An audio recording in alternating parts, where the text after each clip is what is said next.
Samantala, nadakip ng mga otoridad ang isang 18 anyos na lalaki na wanted sa kasong panggagahasa nitong ika-7 ng Pebrero sa barangay Matusalem, Rojas, Isabela. Kinilalang suspect na si alias Onyok, 18 anyos, magsasaka, residente ng nabanggit na lugar at itinuturing bilang number 4 regional most wanted person. Ang suspect ay wanted sa batas matapos na masangkot sa 3 bilang ng kasong statutory rape at 2 bilang ng acts of lasciviousness. Dahil sa bigat ng kanyang kasong statutory rape, walang inirekomendang piyansa ang korte para sa kanyang pansamantalang kalayaan, habang 180,000 pesos naman ang piyansa na maaari niyang ilagak para sa kasong acts of lasciviousness.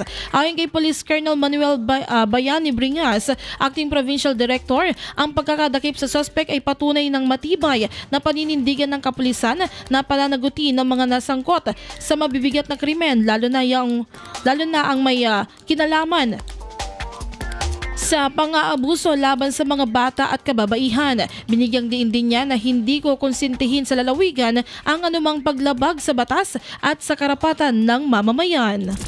IFM News.